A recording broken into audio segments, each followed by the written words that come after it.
Hello and welcome back to the World Leader Leaderboard, the podcast where we rank every politician to find out who's doing well and who's doing badly. I'm joined today by Rory. Hello. Zach. Hello. And Georgina. Hello. And we're in a new space. Amazing new space. It's not done yet, but we are in a different area, which is maybe exciting. We'll see when the video comes out as to how it actually looks, but being here feels nicer, right? Yeah. It feels so much nicer. It's like a hostage video. You guys are having fun, right? Yeah. You like this room? Yeah, but this is very much incomplete. The lighting is massively suboptimal and the audio is too. But we're moving forward and this is the trajectory we're headed in with the podcast. Speaking of which, let's continue heading forward and get into it with our winners of the week. Rory, let's start with you. Who is your winner of the week? My winner of the week is Mohammed bin Salman, the Crown Prince of Saudi Arabia. In many ways, he's my winner, not because of anything happening in Saudi Arabia. It actually relates to Lebanon, which has had a very exciting last week or so. After 2 years without a president, Lebanon finally elected a president who is now named a prime minister. So they've got a full government for the first time in more than 2 years. The reason this is significant for Saudi Arabia is because Saudi Arabia and Lebanon have had this weird, relationship over decades of cycles of hostility and friendship, and the last decade or so has been hostility, mainly because of Iran and Hezbollah's sort of big influence in Lebanon at the time. There was even a point at which Saudi Arabia, I think in 2017, effectively kidnapped the Lebanese prime minister, which is a whole wild story. But this new, the election of the new president and the appointment of the new prime minister really reflects the demise of Iranian influence in Lebanon, because these are people who Hezbollah didn't want. These are people who Saudi Arabia reportedly backed. Mm-hmm. And so it's sort of the start of Saudi Arabia's re-engagement with Lebanon, and they'll probably play a big role in financing the massive rebuilding effort that Lebanon needs after not just the war with Israel, but massive financial crisis, the port explosion they had, and the COVID pandemic as well. So yeah, I think for Saudi Arabia's engagement in the region, it's a big moment. So, and the other thing I should have mentioned at the start is that the new president of Lebanon, his first foreign visit is to Saudi Arabia. So that sort of shows the strengthening of the relationship between them. Interesting. Very interesting kind of new coming together. I was about to say new alliance, but that feels maybe too formal. But you know what I mean. What do we make of this kind of new development and movement on the board? Yeah. I can go through what I'm easy. No, you go. I think that it's also good for Lebanon if it works out. It's hard to overstate the severity of the economic crisis that's sort of beset the country for the past few years. I think it's the World Bank, but there's a sort of big multinational institution that basically has done some data diving and sort of suggests that the Lebanese economic crisis is quite literally one of the worst economic crises in sort of like world history. It's like a 75% drop in GDP per capita in only a couple of years. I mean, it's truly catastrophic, like a 98% decline in the value of the currency.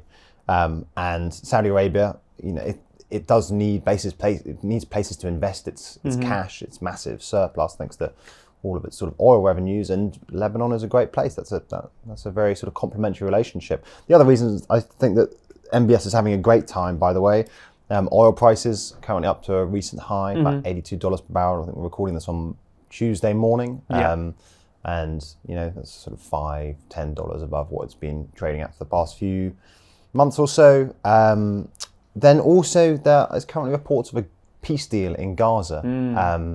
And I think, that's great news for Saudi Arabia, just because obviously there's a regional instability element there, but also because it's been made very clear over the past, year and a bit since October 7th, that the Saudis are holding out for a normalization deal with Israel.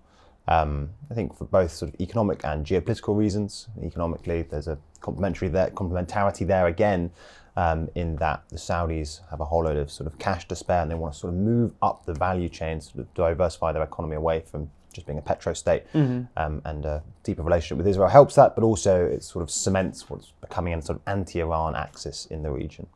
I think Mohammed bin Salman's probably having a pretty good time at the moment.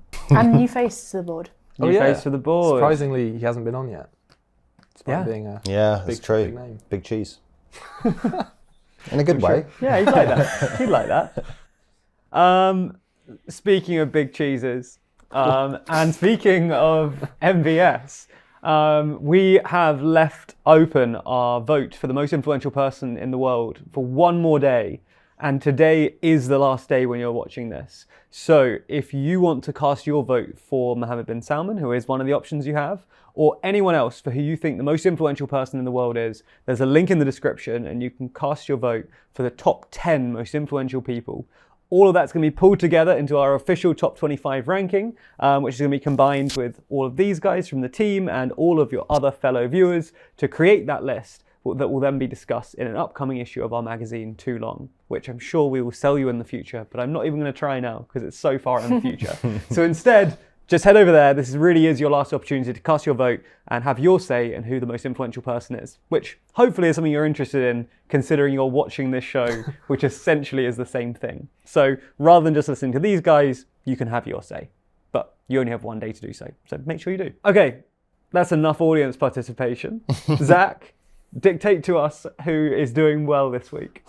The person who's going up for me is Xi Jinping. Whoa. He's going up for two reasons. The first is all the recent Trump rhetoric about invading Canada, Greenland, Panama, maybe Mexico. Just add to the list. Why not? I think that has obviously plays well for China. There's a sort of quiet soft power competition between America and China going on all the time, and that sort of talk about violating international recognized borders obviously doesn't go down well with most of the international community, but I think quite importantly with Europe, and that might push Europe slightly closer to China in the future. The other thing is that the most recent trade data came out yesterday, and it turns out that China ran a record $1 trillion trade surplus last year.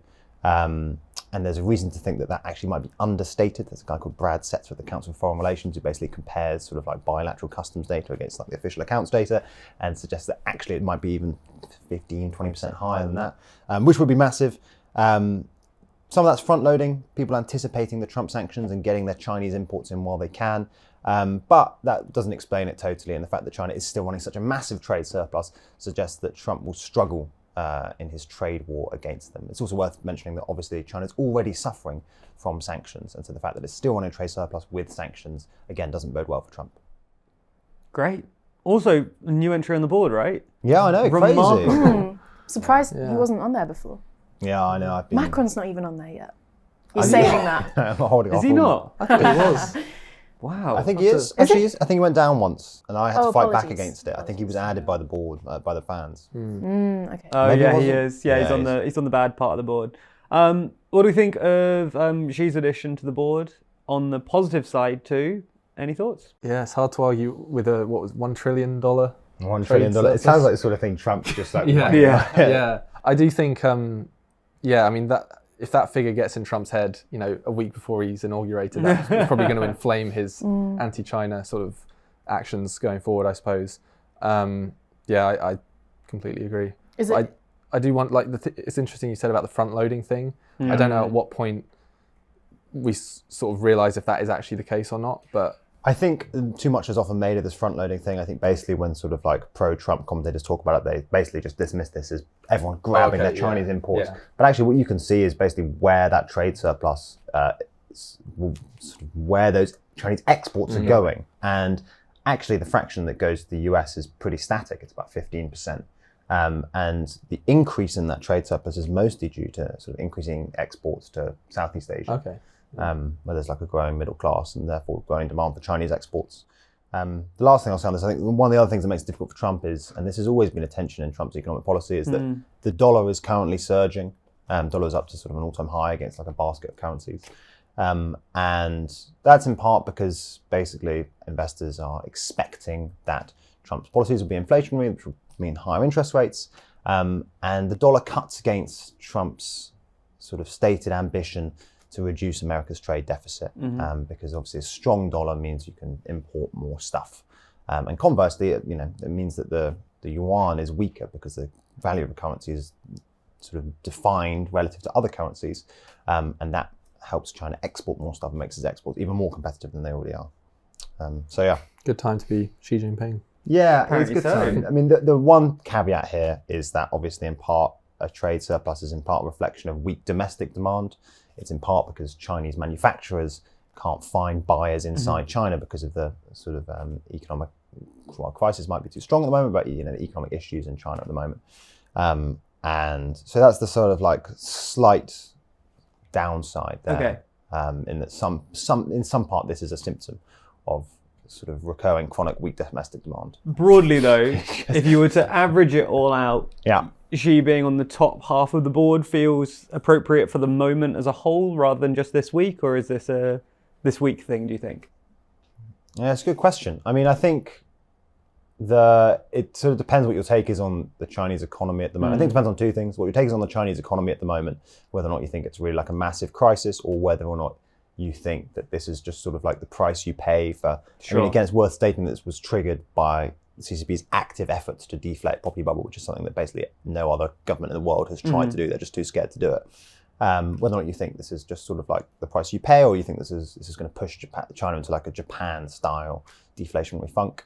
And the other thing is how you think Trump is going to interact with all this. How you think the sort of US-China competition is affected by Trump's presidency. Do you think he will sort of push basically do you think his sort of like very confrontational, hawkish approach will actually work? Will it maybe push the Chinese economy into sort of a worse state, and then maybe that will give the US the geopolitical edge? Or will all that sort of bellicose rhetoric about invading other countries and his sort of willingness to start trade wars with even Japan, with even America's like long-standing allies, will that leave America diplomatically isolated and therefore benefit China? I mean, who knows? There you go. We'll wait and see. I think you can argue that it's a timely addition in that Trump is, what's the date today? The 7th? A mere 13 days away That's from... the 14th today. It's the 14th. Yeah, I'm a week behind. That is wild. Wow, sorry. So it's actually the 14th today, and we've got less than a week then until Trump. God, time moves quickly these days. Before Trump comes into office, and I think you could argue that China has anticipated the impact of a Trump presidency, or just even over longer term, general growing rivalry with the States and the US moving away from China, and it has sought to repair diplomatic relations with other states in the Asia Pacific to look for other trade partners, I guess, in the event of a Trump presidency. So the fact that Trump's coming in about a week's time, I feel like China's well set to deal with whatever kind of potential tariffs Trump may levy against And them. X's well set on the board, so we'll see how he moves. Lucky Xi. Lucky Xi. Speaking of lucky people, who else is moving up this week, so Georgina? My winner of the week is Nigel Farage, the leader of Reform UK. And my reasoning here is threefold. I think firstly, he's come off really well from the whole Musk saga in UK politics last week. I won't recap the whole thing because there's a lot that was going on then. So Farage has long distanced himself from Tommy Robinson, who is a convicted criminal and a agitator.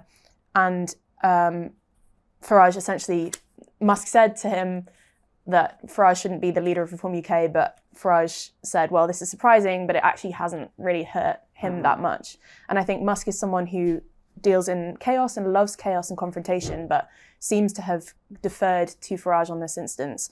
Secondly, a new YouGov poll came out that was conducted between the 12th and 13th of January, which has shown that Reform UK are now polling at 25%, which is just 1% behind Labour on 26%, and the Conservatives are behind on 22%. And then finally, third point is, I think, Reform's strategy in terms of targeting getting people onto councils will stand them in very good stead for contesting the next election. They're now up to 50 councillors, I think, and this number has been increasing over the past year, and we've seen more and more defections of councillors from the Conservatives and elsewhere as well. So I think Farage is actually having a really good time. Interesting. Talk a lot about Farage. It's one of the main figures on the UK channel. Entering the board today on the top half. What do we make of that? He's already on the board. Oh, sorry. But I'm popping him up. So he's probably quite high now. Yeah, I think he's... Apologies. I think he's up there with Al Jalani. He is. I love when we get to this point in the series. That is very funny. The Musk thing is interesting, isn't it? Because I think at the time it seemed like Farage and Musk have fallen out.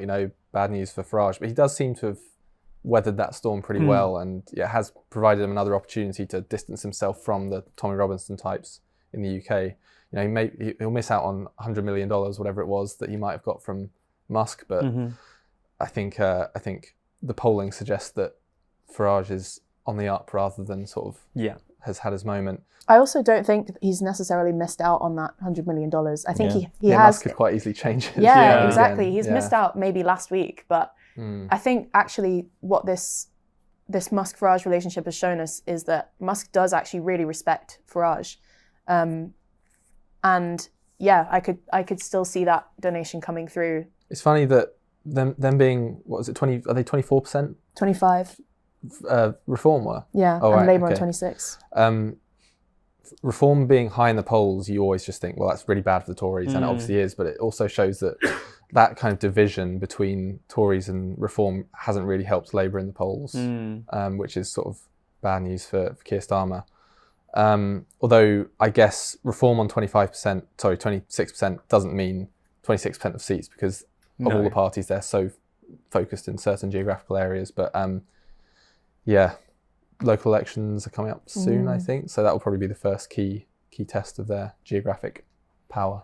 The other thing I was going to say is I know he's got a bit of distance from Tommy Robinson, but it also keeps a bit of distance from Musk, who, it's worth remembering, actually isn't a popular figure in the UK. Yeah. I think the only question I sort of have is, like, we're only, not even a year since the election, right? And there's a lot of energy behind Reform, but I just think the question is whether or not that momentum can last. Do you know what I mean? Are you sort of burning out a bit strong at the moment?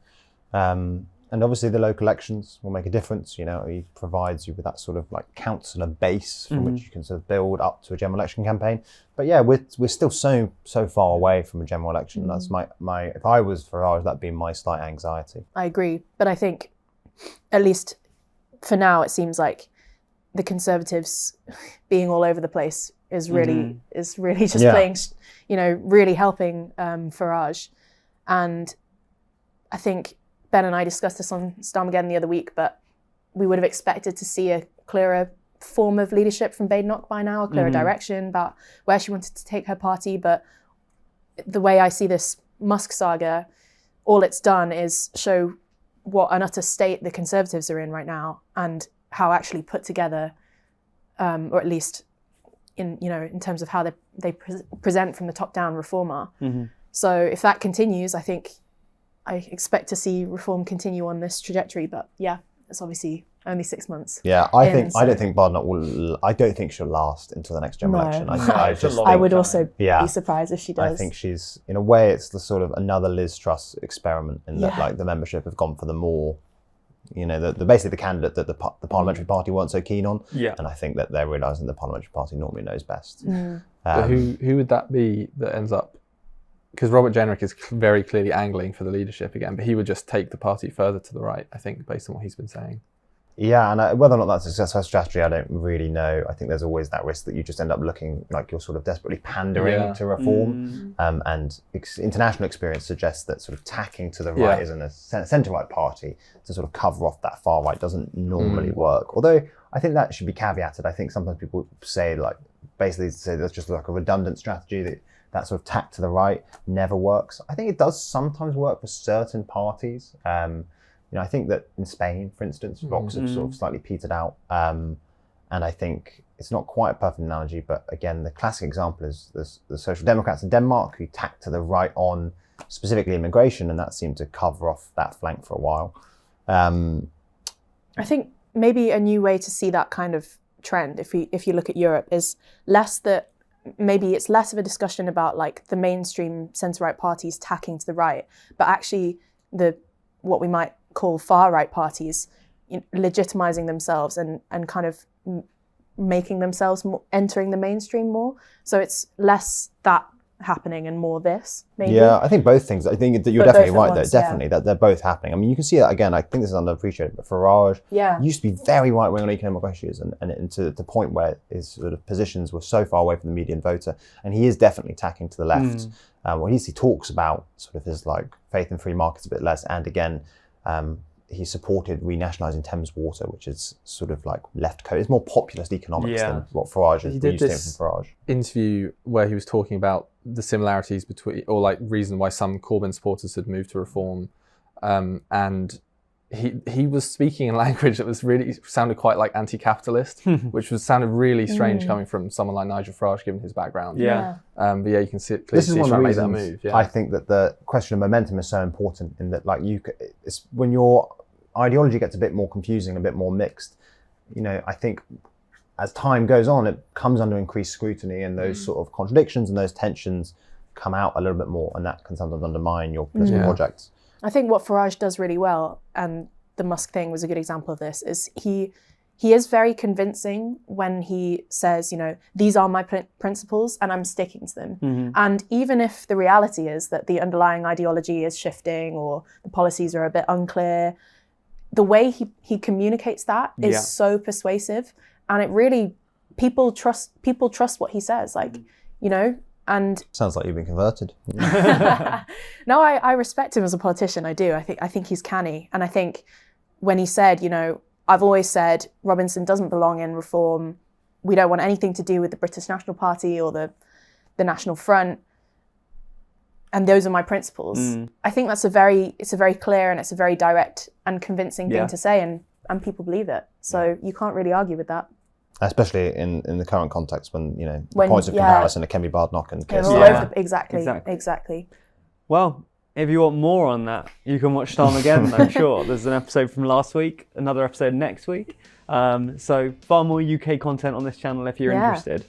For now, though, let's move on to the audience's suggestion. If you didn't know, every week we add or move someone based on your choices, the audience's selection, and you can decide who we move each week by commenting, and the top comment, whoever's voted up the top, will be the person that gets moved. This week, that's Anthony Albanese. We're going to run down the panel, as we always do. If we have a consensus, we can just move on. That person moves up and down. If we don't, then we need to discuss it further. So Rory, Anthony Albanese, winner or loser this week? This is a tough one, because it's weird that Australia, you know, English-speaking country, we've got a lot of similarities between the UK and Australia, but I feel like their politics doesn't really make it over to this country very much in the news. But the main sort of framing of my reasoning is that there's an election coming up very soon. I think it has to be by mid-May, so it'll probably be before then. So I'm going to put Anthony Albanese one below, you know, I'm moving him down one level, mainly because I think the Labour Party, his party, are polling slightly behind the Liberals, which is the Conservative Party in Australia. So tentative moving down, but I'm not massively clued up on the actual like domestic day-to-day stuff. So we'll see. I know, but it's I think election campaigning is really getting started now. So we'll see if that changes going forward. But I'm going to put him down. Zach, winner or loser? I think for the exact same reason, I'm going to put him down. Although, I mean, I think the polling is not terrible for him. I think it's sort of, I think the important thing to sort of see about the Australian polling is just that the support for the two main parties, combined support, their vote share has just fallen quite consistently over time. You know, it used to be basically, it would be 50-50 between those two parties. And I think now they're collectively polling on slightly less than 70% of the vote, which I think is an all-time low. It might even be a bit lower than that. And of course, Albanese's, they're Labour, aren't they? Yeah, they're a couple of points behind the Liberals. But I think actually, you know, by incumbent standards today, that's pretty okay. I mean, Australia has seen weaker GDP per capita growth in the last few years than it has done historically, but pretty fine results by most standards. And so I think in a way, he's going down, but I think it's a bit peak on him. I think he has a chance to redeem himself, though. We could move him up soon. Georgina, winner or loser? Can I go for neutral? No.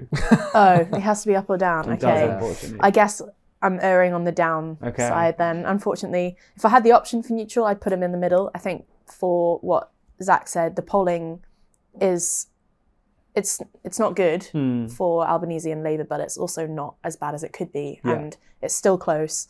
You never know what might happen when election time comes around. But I think the general vibes that I'm getting from the other side of the world are that people are just a bit underwhelmed with like the economic state of things in Australia. I think Labour had promised to deliver a $275 reduction in energy bills by the end of their term, which hasn't happened. Yeah. And I think I think a lot of elections come down to how people feel about the economy, and the likelihood is people are, if the vibes aren't good, then... Do you know what? I find it wild that Australia has 3-year parliamentary terms. Like they so just had an short. election in 2022. It just comes around so quickly. I don't know why.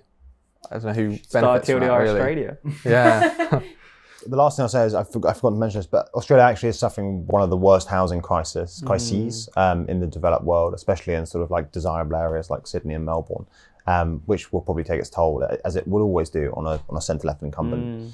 But then the last thing I'll say about one more thing is that I'm just thinking about it. I mean, without Scott Morrison there, who's obviously the slightly bombastic right-wing leader of the Liberals previously, I don't know who's his successor. It's a guy called Peter Dutton. Yeah, and he's pretty chilled out. I think it's fair to say. Like he's a pretty vanilla character, but it's the politics is just pretty calm, especially when you compare it to other international equivalents. And I do think that probably comes down to the fact that GDP per capita is still growing. Yeah. Australia's economy is doing fine. And it just has proved remarkably resilient for really quite a long time. Any Australians who are watching, I want them to comment down below and tell us if we're Completely wrong. please. Because we're spitballing a little bit. Unfortunately, they don't have a vote. They can make us vote again next week if they'd like. Yeah. But for now, Anthony Albanese enters the board on the lower half. Yes.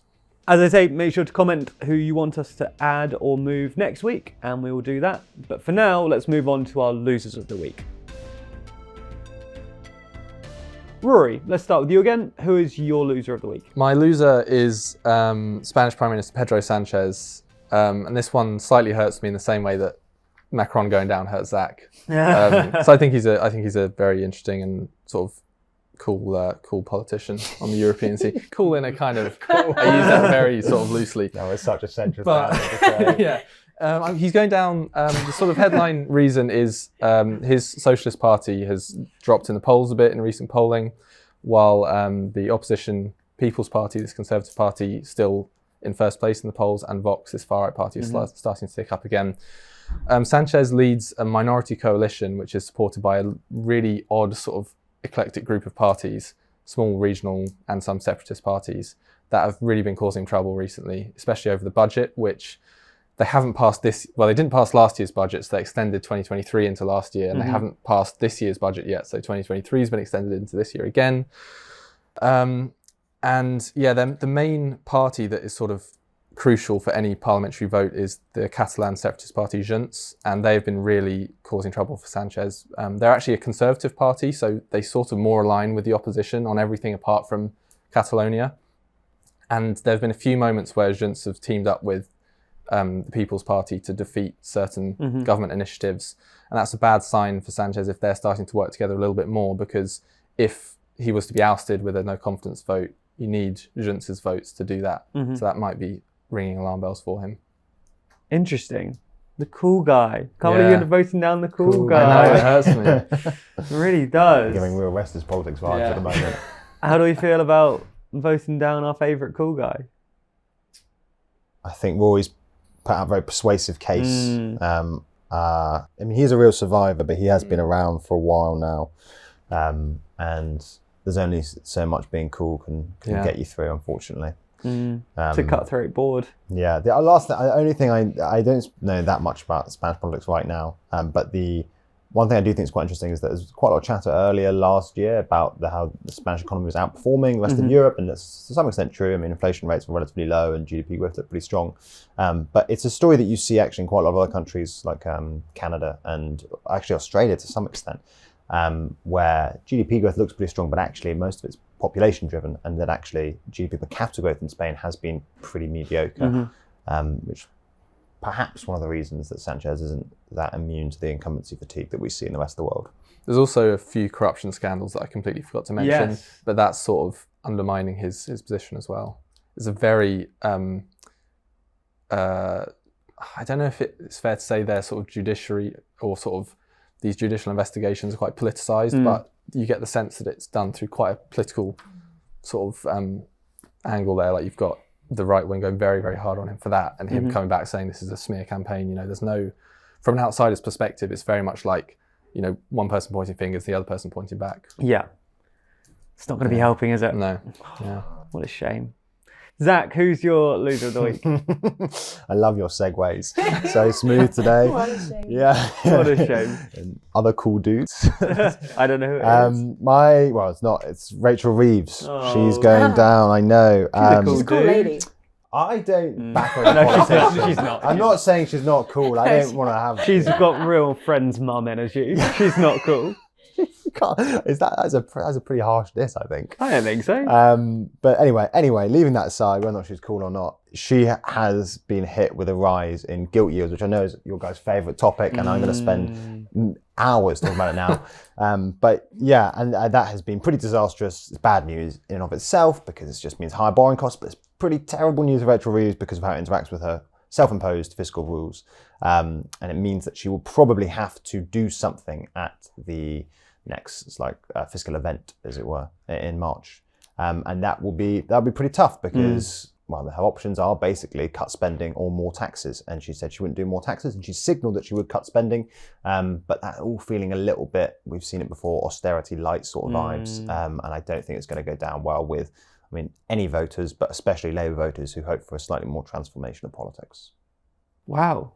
Yeah, poor her. So very neatly summed up, actually. You didn't even get into guilt yields that much. You said you talked about it for ages. I know, you were massively I under your point 90s. people I took a towards the hint, video. basically. Yeah. Did you guys see or read about Starmer's press conference yesterday in which he got multiple questions from different journalists at different outlets? Will Reeves still be in her post in 6 months' time? They And he love couldn't that kind answer. of He couldn't give a question, straight don't they? answer. Yeah. He went for the Rachel Reeves has my full confidence, and there were lots of memes about how anytime you refer to a cabinet minister as having your full confidence and they're gone a few months later. Yeah.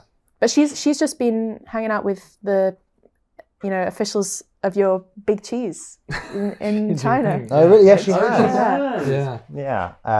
Which also hasn't gone down particularly well here. Yeah. It's more of a a media political. thing where they're saying she's over there while guilt yields are going up or whatever. But it's it's not kind of been not the helped sort of it's not been a win for her really. He's a Although I big think they would cheese, have a though. go otherwise. Oh, wouldn't yeah. they? Yeah, If they she always stayed, would. they would have been like, Yeah. oh, it's an emergency, it's a crisis, she's cancelling foreign trips. Yeah. Also, realistically, what's she going to fly back and do? Yeah, Hold exactly. the guilt yields Yeah. down. They're going up. It's someone pinning them down. Spend her own pocket money buying Yeah. guilt. I think. Will she still be here in 6 months? I have no idea. I think Go it'll be on. very interesting. I think actually she will be. I think she probably will. I don't really back her as a politician. Oh no, so she'll be on the board still in 6 months, Yeah, but not she'll in a be. good spot on it. Yeah. And I also think that Labour have some real talent waiting in the wings. I mean, I think Who would you appoint as your treasurer? This Sorry, is going to Chancellor. betray my bias, and I don't know if this is a bit too sort of opinionated for the TLDR. I think Darren Jones is competent, and I like Torsten Bell. I don't know how much people know about Torsten Bell. Torsten Bell is now a Labour MP. He used to head up the Resolution Foundation. It's like a left-coded think tank in the UK that did some pretty influential work over the last few years. But I mean, really knows a lot about the economy and macro-econ stuff more generally. And another thing I quite like about him is that he is a sort of innately positive and optimistic politician. And I think Labour could really do with some of that. I think Reeves is a real doomster, as is Starmer. And I think collectively they give such bad vibes. That's why they come as a pair, I think. That's a rubbish pair. It is hard to see Starmer if Starmer got rid of Reeves. It feels like what you just said does feel like they do feel tied together. Like their projects do feel intertwined. And I don't think Starmer could say get rid of Reeves and then completely reinvent himself and his government. It would be a quite odd sight. It'd be odd, but he might need to. Yeah. Can you think of another Prime Minister Chancellor pairing we've had in recent times that have been as tied together? I would think say Truss and Liz Kwarteng Truss and would- Kwasi yeah, Kwarteng. they were Yeah. very course. close. Yeah. Too close, arguably. That was Too not close. the implication. We don't have the money to fight a legal battle. So Georgina, who's your loser of the week? My loser of the week, again, is Nicolas Maduro of Venezuela. Oh, You're really Yeah. going get at him. absolutely hammered. He Brutal. is, but he deserves it, I'm afraid. That's because this is part of Venezuela's ongoing political and economic crisis. Sorry, let me do that again. No, don't. That's because this is, okay. It's better. I just love that he deserves so sassy. It was like he's been a very naughty boy. Well, he has. What can I say? And this weekend, he's been inaugurated officially as Venezuela's president for the third term in a row. But international election observers and statisticians have confirmed that the election was rigged in Maduro's favor. And actually, his challenger, Edmundo Gonzalez, won with 67% of the votes. But Maduro's inauguration went ahead anyway and was widely criticized internationally. The G7 leaders issued a statement condemning the lack of democratic process, I think it was, in Venezuela. Also, the ceremony happened 90 minutes earlier than it was meant to, which meant that the president of Nicaragua, Daniel Ortega, arrived late. And I don't know. Why did it start early? I don't know. Bit of a weird thing to do. But also, so far in January, apparently 80 people have been arrested for simply speaking out about the rigged election. And this is part of an ongoing crackdown on the opposition, effectively, by Maduro. He's also, in the last week, been targeted by more sanctions by the US, EU, and UK. And I'm afraid that's you're not out good. of time. Well, Maduro telling deserves you. it, though. Yeah. That's a lot of things. Maduro, he's been a naughty boy. Do you agree?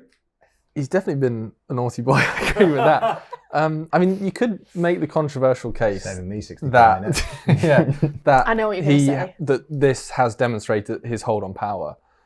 True. Because obviously, rigged election and he's inaugurated again. 90 minutes early, too. Yeah, but I do think, I don't know, actually, Georgine, do you want to just come back against that point? Because I feel like you do have a yeah, retort I for that. anticipated that Yeah. and I considered that myself. I thought, you know what, maybe I can put Maduro up because he's managed to cling on to power for this long. And actually, the opposition leader, Edmundo Gonzalez, I think is in exile. And Maduro has quite effectively used that as like, oh, look at this guy, the guy that you're saying you wanted to vote in is not even in the country right now. And he's also managed to weaponize this I'd say self-imposed economic crash that's happened over the past decade and a half, as he's managed to make this into a war being waged against him in Venezuela by people like the US presidents and others who are imposing sanctions on him. But I think zooming out from all of that, having a $20 million bounty on your head, as he does by the US, and his interior minister also has a $20 million bounty for being caught, and his defense minister now has a $15 million bounty on them. Wow. These are all obviously very symbolic things. No one's gonna, unless you want to and you have the resources 55 million to for go the and three of hunt them. down Maduro and catch they could him. solve the economic crisis by cashing in on that, Yeah. diverting the funds. I do feel a bit uneasy about the whole bounty thing. It's quite American. It is very very The foreign leaders. silly. Yeah, Let's I think. be real. Yeah, exactly. I know Yeah. that he did actually lose an election, but the Americans just sort of putting bounties Also, on his head. how does It's it? a bit mafia. Yeah. Just Yeah. like for information that will lead to his arrest, how does that? What information do they like? Oh, you don't we have know to where actually he go and is. grab it. Yeah, I can tell him exactly where he is. But how does it? Yeah, They turned up 90 minutes later. yeah. Would have had him otherwise. I know, I do. I get your point, and you could see it that way. But I think fundamentally, for the people of Venezuela, it's not a good thing, Yeah, that's fair. and that's who I care about. Oh, There's also some the sort of left-wing leaders in South America, Gabriel Boric in Chile and Gustavo Petro in Colombia. They have been quite forceful about that. It wasn't a legitimate election, and Maduro's a sort of illegitimate president. I think at one point there was that sort of left-wing Yeah, that's a good point. group in Latin America that did back Chavez and Maduro in Venezuela, but those two countries at least seem to have sort of stepped back and been quite vocal in their opposition. Also, I think it's not as simple as, oh yeah, Maduro's doing well because he's managed to hold on to power. It's, you sense the increasing, with all of these arrests, this increased persecution, crackdown. If Maduro was chill, he wouldn't be doing that. True. There's a reason he's getting increasingly erratic and... Just take a leaf out of Pedro Sanchez's book.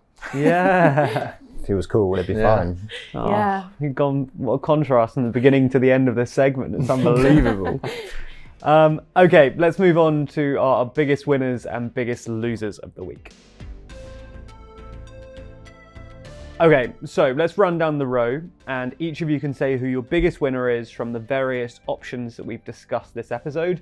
If we have a consensus, they then move up an additional spot. If we don't have a consensus, they stay where they are, but someone still gets a little thumbs up from us if there's at least some agreement. Your options are MBS, Xi Jinping, and Nigel Farage. Rory, who are you putting as your ultimate winner? I'm going to put up MBS. Okay. Suggestion. I know you convinced me. I'm actually going to MBS as well.